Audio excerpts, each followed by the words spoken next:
An unknown woman wrote, "Your husband and I have been together for 4 years. I'm pregnant with his child."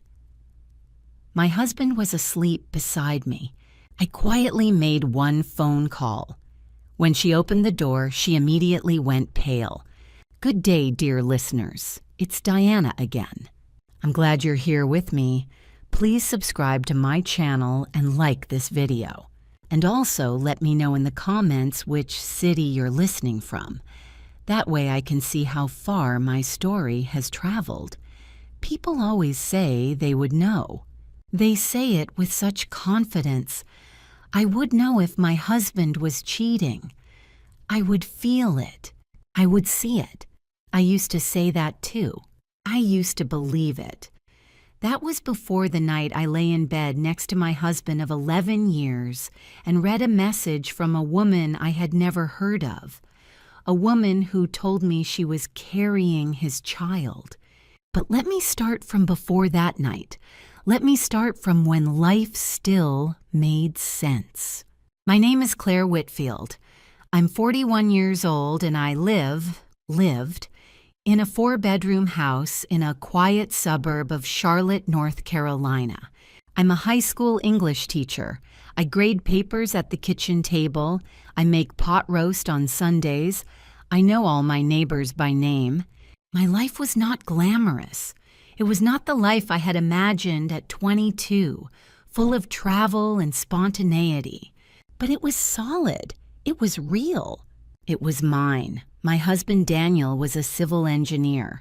He worked for a mid-size firm downtown, the kind of steady, respectable job that comes with a pension plan and a parking pass. We had 2 kids, Lily, 14, and Mason, 11. We had a golden retriever named Biscuit who slept at the foot of our bed. We had a mortgage, a shared Netflix password, and a standing date night every other Friday. We were fine. That was the word I used most often when people asked about us. We're fine. Looking back now, I understand that fine was the problem. Fine is what happens when you stop paying attention. The first sign came in the spring of last year. Daniel started staying late at work. Not dramatically late. Not the kind of late that triggers alarm bells. 1 hour, sometimes 2. He always had a reason. A deadline, a client meeting, a site visit that ran long. I didn't question it. He was a responsible man. He had always been responsible. Then came the phone. He had never been secretive about his phone before. We were that couple that knew each other's passcodes, not because we were suspicious, but because it simply didn't matter. One evening in June, I picked up his phone from the counter to check the time. My hands were full of dish soap, and he crossed the kitchen in 3 steps and took it from me. Gently, with a smile. "I've got it, babe," he said. I told myself it was nothing. In August, I noticed a receipt in his jacket pocket while I was doing laundry. Dinner for 2 at a restaurant I'd never heard of. 47 miles from our house. When I asked him about it, he said it was a client lunch. I pointed out it was a Saturday. He said the client had been in town only on the weekend. He said it without blinking. I told myself it was nothing. In October, he started going to the gym. Daniel had not voluntarily entered a gym in 6 years. He bought new clothes, nothing extravagant but fitted. He started using cologne on Tuesday mornings. I told myself it was nothing. That is the thing about loving someone for 11 years. You become very good at talking yourself out of the truth. The message came on a Thursday night in November. Daniel had fallen asleep early, which was unusual for him. He normally stayed up past midnight watching sports. I remember thinking he looked almost peaceful lying there, one arm thrown over his eyes, breathing slowly. I was sitting up in bed, scrolling through my phone, when the notification appeared. It came through Instagram. a direct message from an account I didn't recognize. The profile photo showed a woman, dark-haired, perhaps 30, smiling in what looked like a kitchen. Her name was listed as Renata Voss. The message said, "We've been together for 4 years. I'm pregnant with his baby." I thought you should know. I read it 3 times. Then I read it a 4th. Daniel was asleep 6 inches away from me. I could hear him breathing. I could feel the warmth coming off his body. The dog stirred at the foot of the bed. My hands were not shaking. That surprised me most. I had always imagined that if something like this happened, I would fall apart immediately. Cry, scream, wake him up. Instead, I felt something close to ice settling in my chest, a cold, clarifying stillness. I set the phone face down on my nightstand. I lay back against my pillow and stared at the ceiling for a long time. And then, very quietly, I made one phone call. I called my sister. Angela picked up on the second ring, which meant she was still awake, probably watching one of her crime documentaries with a glass of wine. She's 3 years older than me and has never been married, which she describes as either her greatest wisdom or her greatest tragedy, depending on the day. Claire? Her voice shifted immediately. She has always been able to read me. What happened? I whispered so Daniel wouldn't hear. I told her about the message. I read it to her word for word.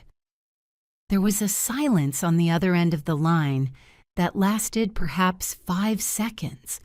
"Don't touch him," Angela said. "Don't wake him up. Don't say a single word tonight." "I know," I said. "Do you have somewhere you can go tomorrow morning without him knowing?" "I'll say I have errands." "Good. Come to me. Bring your laptop." I hung up. I put my phone back on the nightstand. I lay in the dark next to my husband, the man I had built my entire adult life with, and I counted the things I was about to lose. The house, the shared history, the version of my life that made sense, the image of our family that I had held so carefully, the one I had defended even when the evidence began quietly stacking against it. I counted those losses the way you count the days after a death, methodically, because the alternative is to drown. I did not sleep that night. I watched the ceiling lighten from black to gray to pale blue as dawn came through the curtains. I listened to Daniel breathe. I thought about 4 years. 4 years meant it had started in year 7 of our marriage. Lily had been 10. Mason had been 7. Whatever this was, it had been happening in the background of school plays and birthday parties and Sunday pot roasts and every ordinary Tuesday of our lives. The fear came in the morning, not the grief.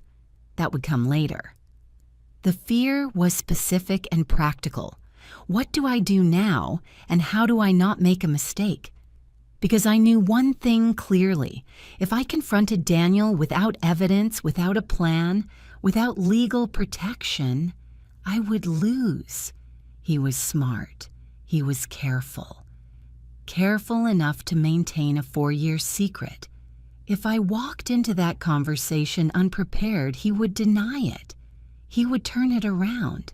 He would tell me I was paranoid, that the message was from a troubled woman, that I was destroying our family over an Instagram notification from a stranger. I had seen this happen to other women. I would not let it happen to me. I got up, made breakfast for the kids, and kissed Daniel on the cheek when he came downstairs. He smelled like sleep and familiar soap.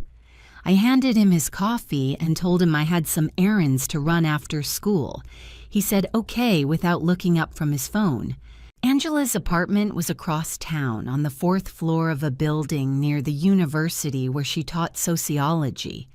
I arrived at her door at 9:15 in the morning, still in my work clothes, with a paper cup of gas station coffee and approximately no ability to make small talk.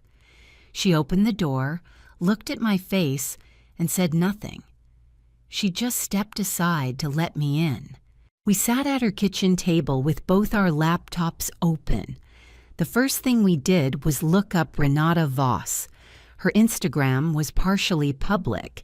She was 32 years old, worked as a graphic designer, and lived, according to her location tags, in Asheville, which was, I noted with a cold precision, exactly 47 miles from our house. The restaurant receipt. Angela and I looked at each other. "Okay," she said.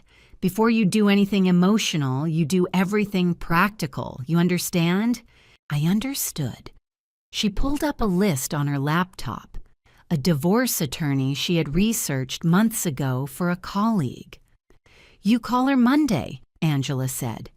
"You say nothing to Daniel before you speak to a lawyer. Nothing." Then she said something I hadn't expected. "Check your finances. Today. All of it." I spent the next 2 hours going through our joint accounts on my phone while Angela made notes. What I found made my stomach clench.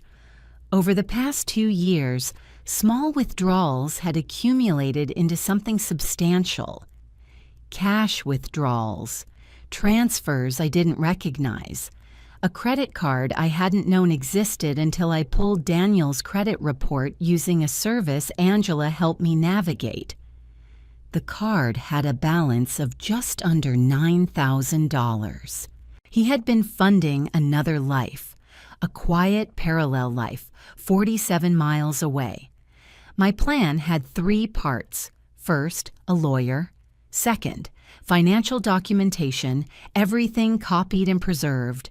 Third, confirmation, because the message from Renata Voss was not by itself proof of anything a court would care about.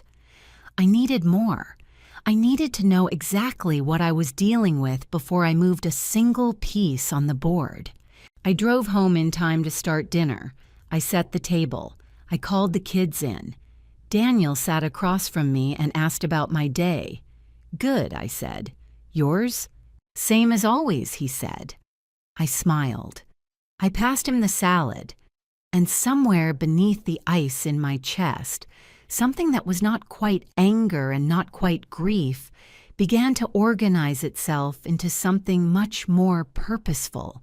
I called the attorney Monday morning from my car in the school parking lot before first period. Her name was Susan Hale, and Angela had described her as the woman you want in your corner when the other side doesn't play fair. She had a calm, unhurried voice and the kind of directness I needed. When I finished explaining the situation, the message, the receipt, the credit card, the Asheville connection, she was quiet for a moment and then said, "Mrs. Whitfield, do not move any money. Do not change any passwords, and do not tell your husband you've spoken to me. Come in Thursday at 4. "Can I collect evidence on my own?" I asked. "Document everything you already have access to," she said carefully. "Bank statements, credit card statements, anything in a joint account, screenshots of the Instagram message.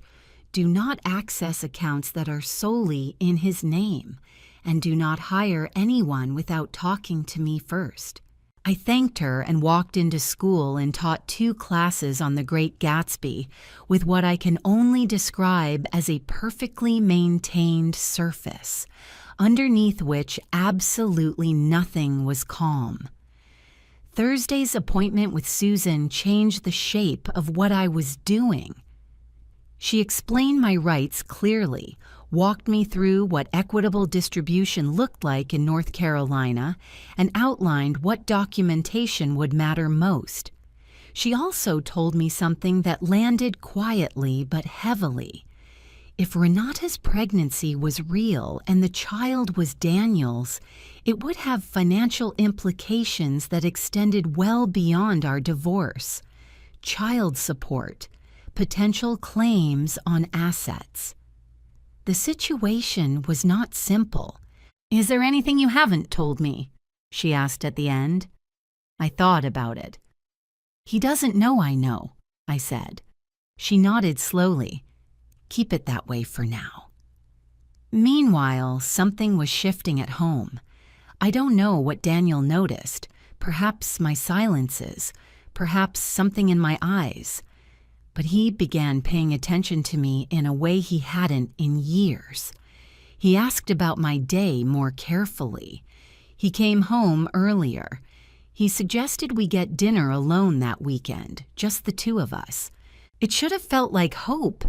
Instead, it felt like surveillance.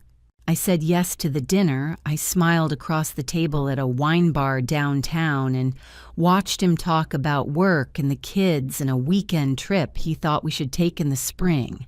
I said all the right things, and when he reached across the table and took my hand, I let him. But under the table, my other hand was in my lap, and I was holding my phone, and the screenshot of Renata's message was in my camera roll, and I had already sent copies to Angela and to Susan Hale's secure client portal. The direct evidence came 11 days after the first message. I had created a secondary Instagram account, a blank profile with no photo, no posts, no followers. On a Wednesday afternoon, sitting in my classroom after the students had gone, I sent Renata Voss a message from that account. I kept it simple. "I'm in a situation similar to yours. Can we talk?" She responded in 4 hours. We spoke on the phone that evening while Daniel was coaching Mason's soccer practice. Renata's voice was younger than I expected. Not hard, not theatrical, but careful. She asked who I was. I told her I was Daniel's wife. There was a long silence. Then she said, "I didn't think you'd actually reach out." "Did you mean what you wrote?" I asked. "Every word," she said. And then she said something that took the floor out from under me. "He told me 2 months ago he was going to ask you for a divorce. He said he was just waiting for the right time. He had told her he was leaving me. He had made her a promise. And in the meantime, he had suggested a spring trip and held my hand at dinner." Renata agreed to send me documentation. Over the next 48 hours, she forwarded a thread of text messages between her and Daniel, stretching back over 3 years. Hotel reservations, conversations about the pregnancy, photographs of them together in places I recognized and places I didn't. There was a photo taken in our kitchen. He had brought her into our home. I sat with that for a very long time. Then I forwarded everything to Susan Hale. "This is your point of no return," Susan told me. "Once we file, there's no quiet resolution." "I'm not looking for quiet," I said. Susan filed the petition for divorce on a Tuesday morning. By Tuesday afternoon, Daniel had been served at his office. I know this because Angela was parked across the street. She texted me one word, "Done."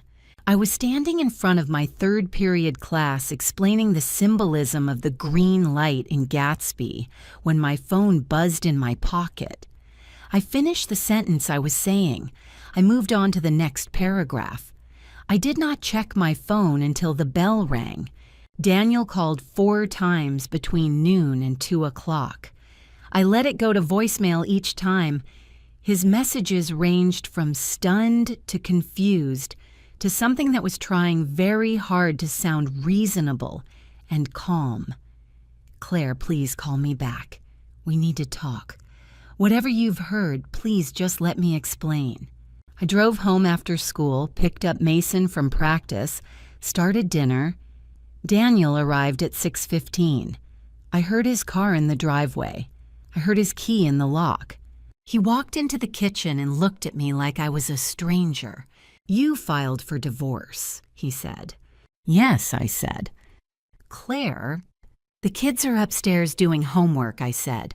We're not having this conversation now. He opened his mouth. He closed it. He sat down at the kitchen table like a man who has just realized the ground beneath him is not solid. We had a version of the conversation he wanted 2 nights later, once the kids were at Angela's. He tried denial first, brief, unconvincing, then acknowledgement, careful, minimizing, then apology, which is where he spent the most time, because he had always known that I was someone who believed in forgiveness. She meant nothing, he said. I noted he did not say it meant nothing. She's pregnant, Daniel. He flinched. We don't know for certain. She sent me 3 years of text messages, I said, including the one where you told her you'd leave me.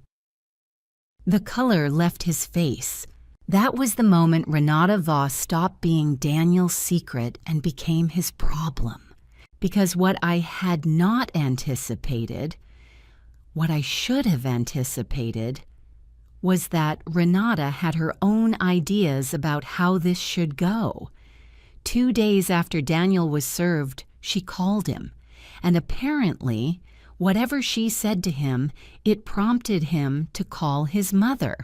Lorraine Whitfield arrived at my front door on Saturday morning with a pie and an expression that had not changed in 20 years.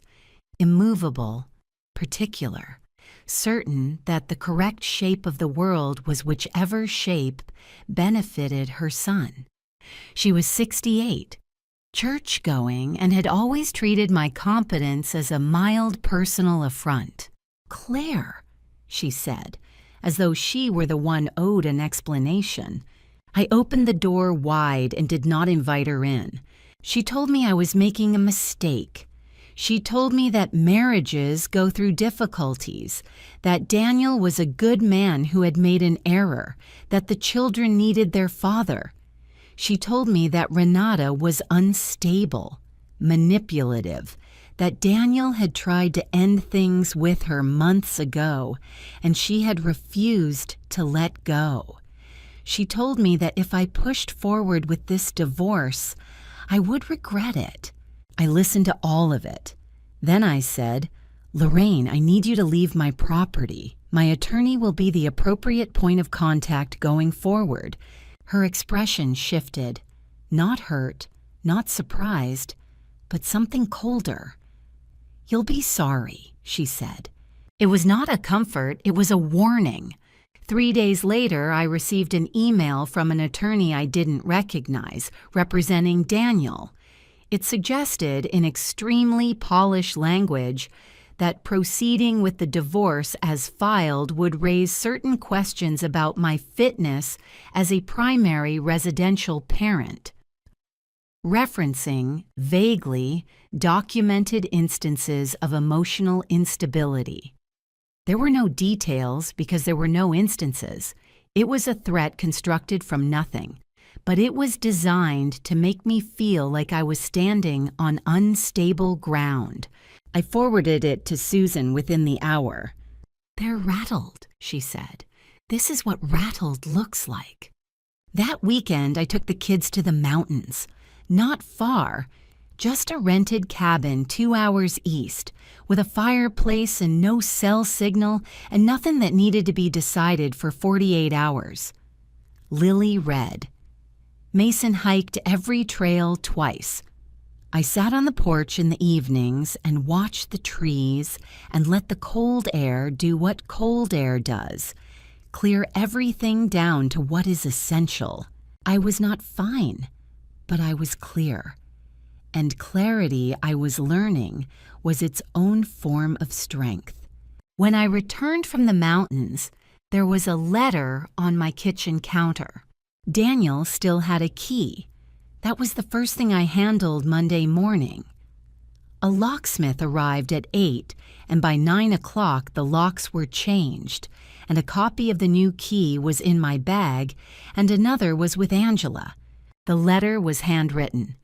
3 pages Daniel's penmanship, which I had always found reliable and steady, and which now seemed like a code I had misread. He wrote about our history, the early years, specific memories, the night Mason was born, the trip we took to Vermont when Lily was 6.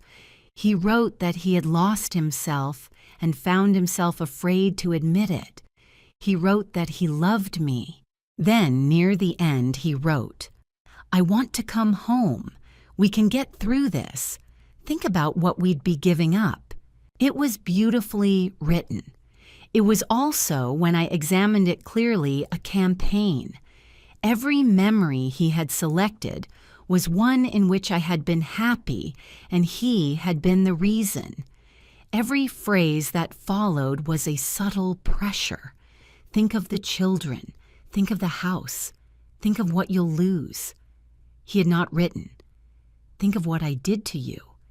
He had not written, "Think of her and the child and the years of dishonesty." He had written only about what I stood to lose by moving forward. Nothing about what I had already lost by staying. I read the letter twice, set it on the table, and made coffee. My phone rang. "Unknown number," I answered. It was Renata. She had, it seemed, become aware of the letter. Daniel had apparently shown it to her, or she had found it, or some other version of events had occurred that she did not explain clearly. What she said was this: "He's trying to go back to you. He told me this morning he thinks you'll drop the case." "I won't," I said. A pause. "I need to know what's going to happen to my baby." Her voice had lost its earlier steadiness. "He's not answering my calls. He told me I need to talk to his lawyer." I felt something then that I had not expected. Not sympathy exactly, but recognition. She had been lied to as well. Whatever her choices had been, she had been told promises that Daniel had had no intention of keeping. He had used both of us.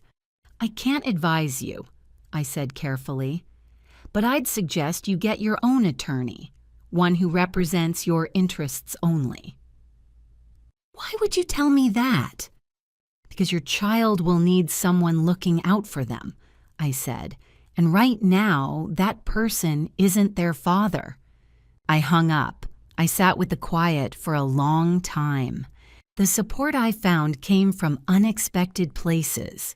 The first was my colleague at school, Patricia.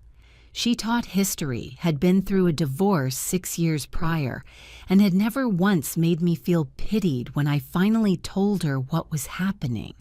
She brought me lunch in my classroom 3 times a week and sat across from me and talked about entirely normal things. And that was exactly what I needed, to be treated as a full person, not a situation. The second was a support group Angela had found, women navigating divorce and co-parenting, meeting on Thursday evenings in the back room of a church on the east side. I went twice before I decided it was the kind of thing I needed to keep going to. These were women who had survived. They were not broken. They were practical and occasionally funny and completely without illusions. And when I walked into that room, I stopped feeling like I was the only person who had ever had to rebuild from this particular kind of ruin. The third came from Lily. She had sensed the change in the house long before we sat her and Mason down and told them carefully that Dad was going to be living somewhere else for a while. She had not cried. She had asked 3 precise questions, listened to the answers, and then said, "Okay." Later that night, she came into my room and sat on the edge of my bed and said, "Mom, you're going to be okay, right?" "Yes," I said, and for the first time in months, I actually believed it. It was a Sunday in January, 4 weeks into the official divorce proceedings, when they arrived together. I had not expected that. I had expected Daniel alone, or Lorraine alone, Or perhaps another letter, another email from his attorney with veiled implications. What I had not expected was Daniel's car in my driveway at 11 in the morning with Lorraine in the passenger seat, both of them walking to my door with the deliberate, coordinated calm of people who had rehearsed. I watched them from the kitchen window for a moment before I answered.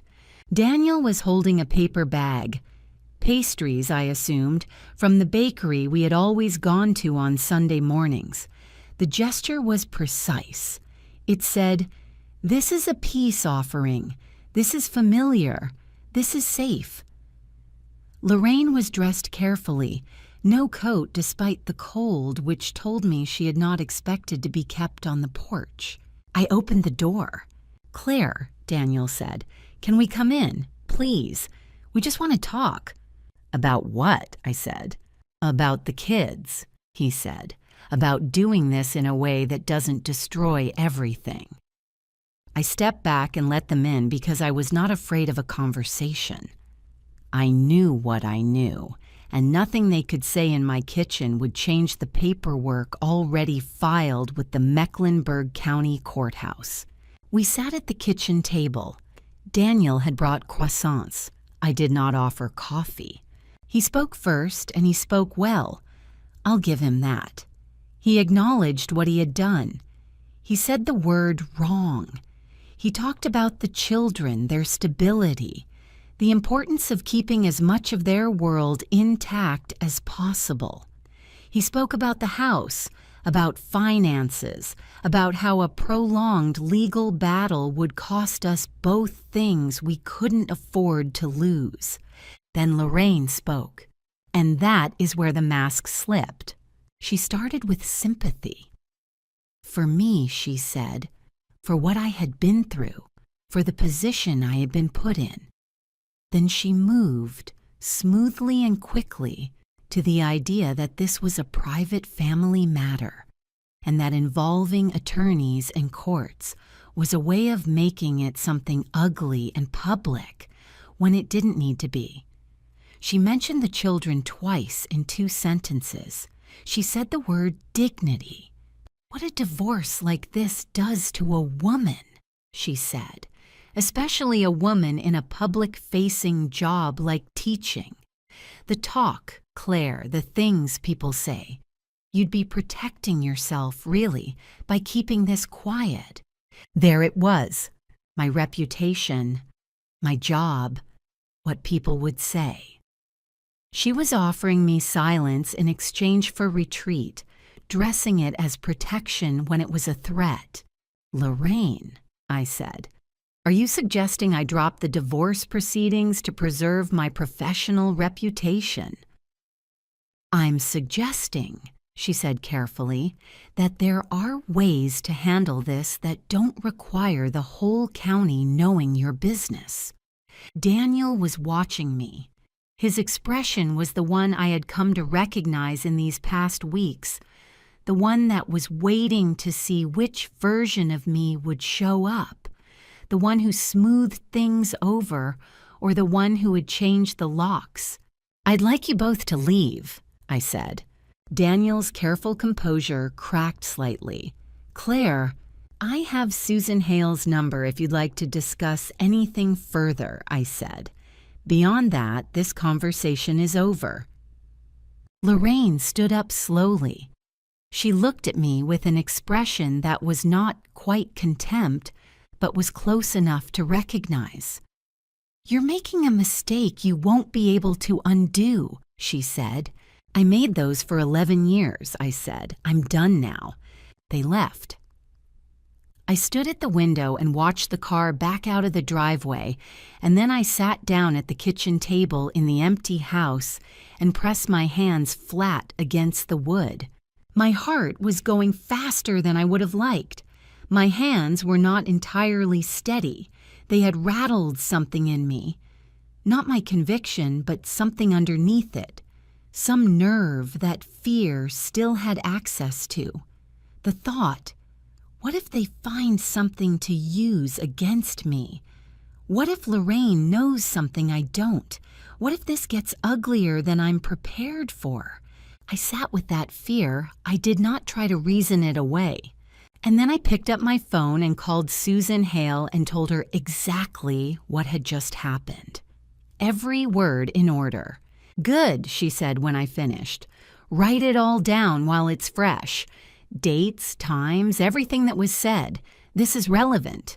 I wrote it down, all 4 pages, and the fear, rather than growing, became something I could hold in my hand, sharp and clarifying. They were afraid of what I knew. That was why they had come. Not to make peace, to make me smaller. I was not going to be smaller. The deposition was scheduled for the first Thursday in March. Susan had been strategic about the timing. We had spent 2 months building a documentation of the marriage. Financial records, the credit card history, the transferred funds, the 3 years of text messages Renata had provided, hotel records Susan's investigator had pulled, and one additional item that had come to light 6 weeks prior, a second account, not a credit card. A savings account Daniel had opened 4 years ago at a bank where we had no shared history, into which he had been making monthly deposits. The account had a balance of $41,000. He had been building an exit fund. I had not confronted him with any of this, not a word. I had let him continue his pattern of weekend texts, asking to see the kids, occasional emails through the attorneys that were always slightly too warm and slightly too careful. I had responded appropriately and given nothing away. The deposition took place in Susan's conference room, neutral, bright, unremarkable.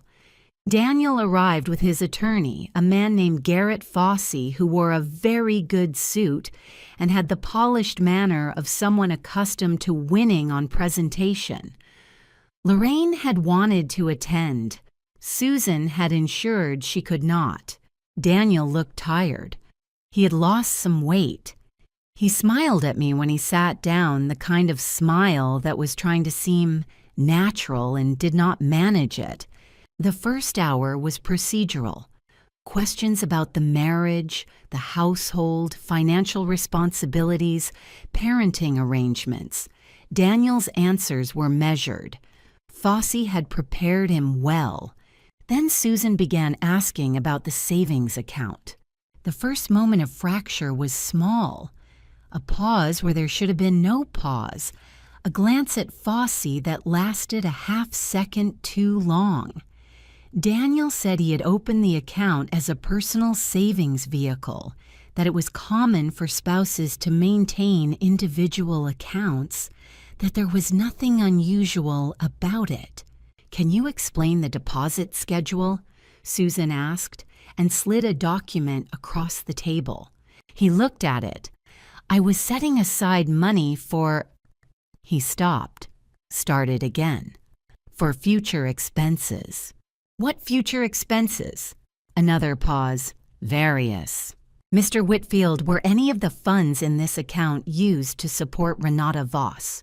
Voss objected on form.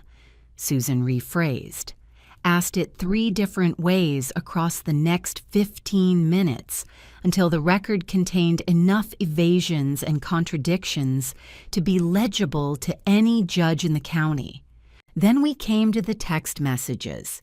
Susan presented them in sequence, printed, annotated, authenticated by Renata's own signed statement, which she had provided 2 weeks prior through her attorney. Renata had, in the end, retained excellent counsel.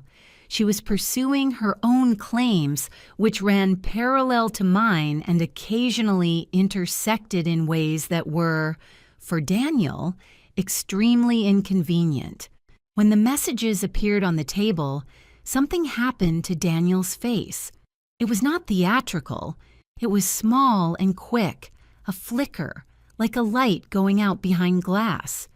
He had believed, I think, even until that moment, that there was some version of this he could manage, some version in which the right words, the right expression, the right attorney could contain what he had done.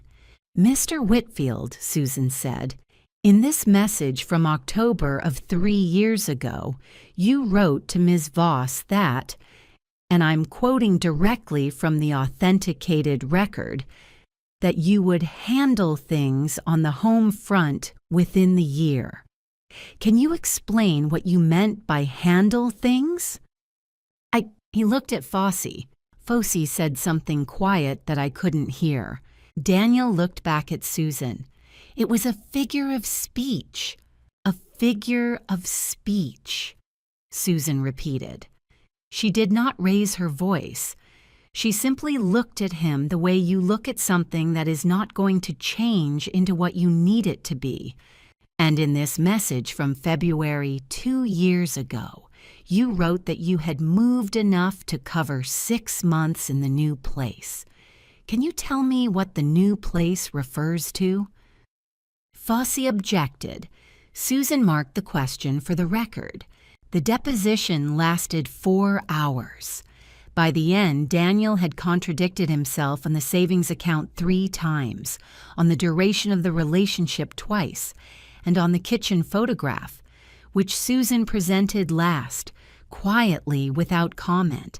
Not at all. He simply stopped talking. Fossey called for a break. They did not return to the table. I walked out of Susan's office into the March afternoon with the sun doing something ordinary and bright, and I stood on the sidewalk for a moment and breathed. I did not feel triumphant.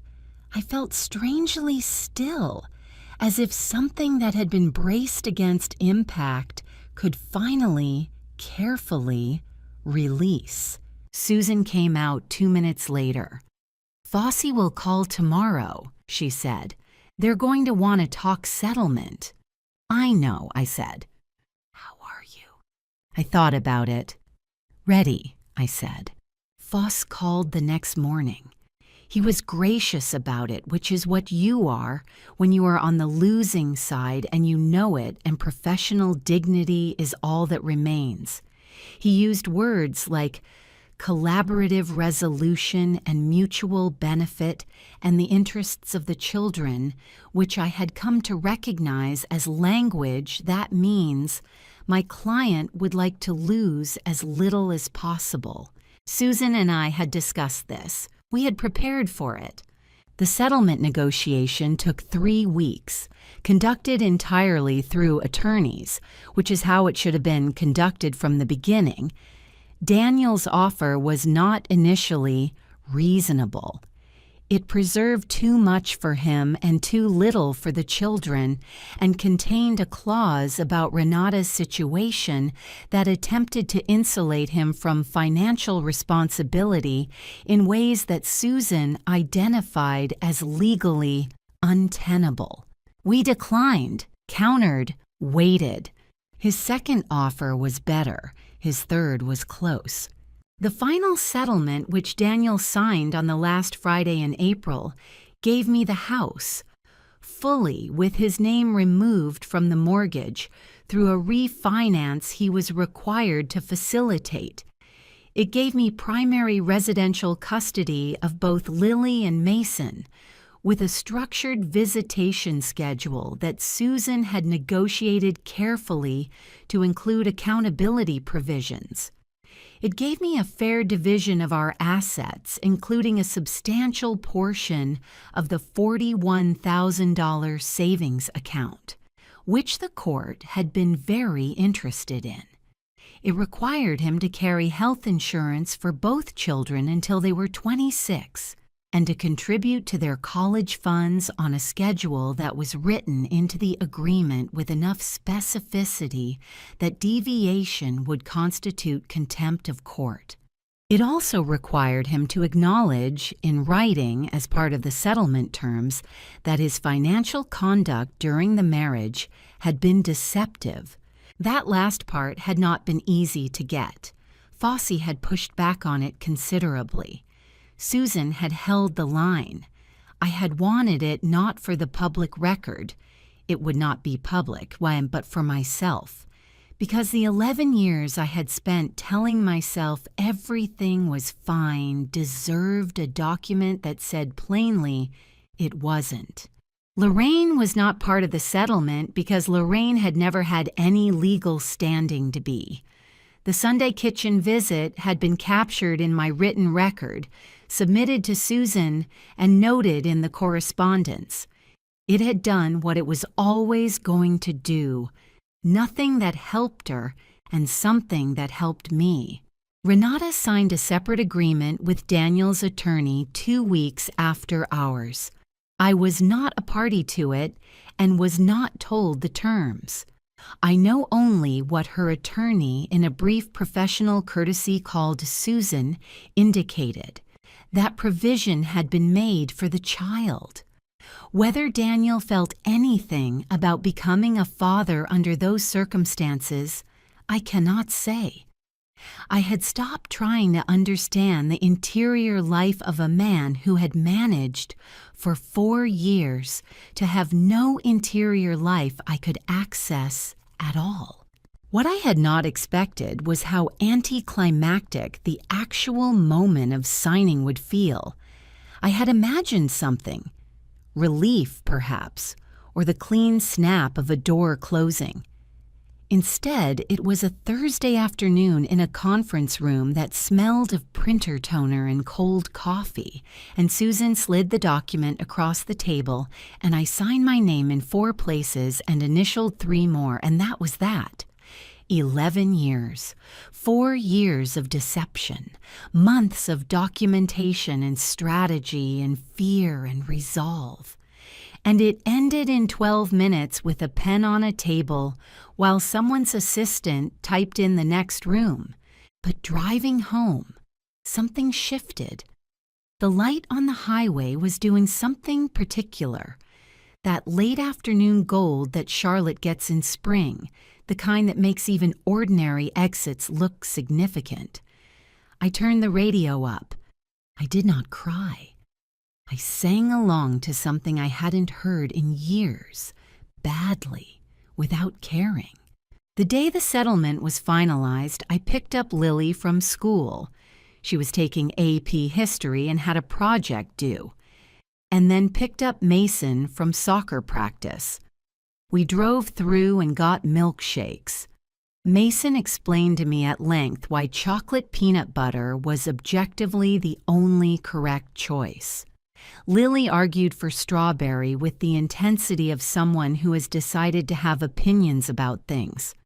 We drove home with the windows down, even though it was still a little cold, and Biscuit stuck his head out the back window, and his ears went flat in the wind, and Mason laughed so hard he nearly spilled his milkshake. I pulled into the driveway of my house, the house that was mine. I sat there for a moment after the kids had gotten out, doors slamming behind them, Biscuit bounding after, the ordinary noise of them carrying through the evening air. And I thought, I did not collapse. I did not retreat. I did not become someone I wasn't in order to survive someone who was. Then I went inside and started dinner. A year later, my life looked like this. I was still teaching. I had, in fact, been offered a department head position in the spring, which I had accepted after 3 days of deliberation and one conversation with Patricia, in which she told me I was the most qualified person in the building and to stop deliberating. My classroom had new bookshelves. I had finally bought them, and a window that I'd gotten permission to repaint the frame of because the previous green had been bothering me for 6 years. The house was different in ways that were hard to articulate. Not quieter. The kids were teenagers, and quiet was not on their available settings, but lighter. There were more impromptu Saturday mornings, more dinners that became conversations, more evenings where Lily read on the couch and Mason did homework on the kitchen floor with biscuits sprawled across his feet, and I graded papers at the table, and the absence of tension was its own kind of presence.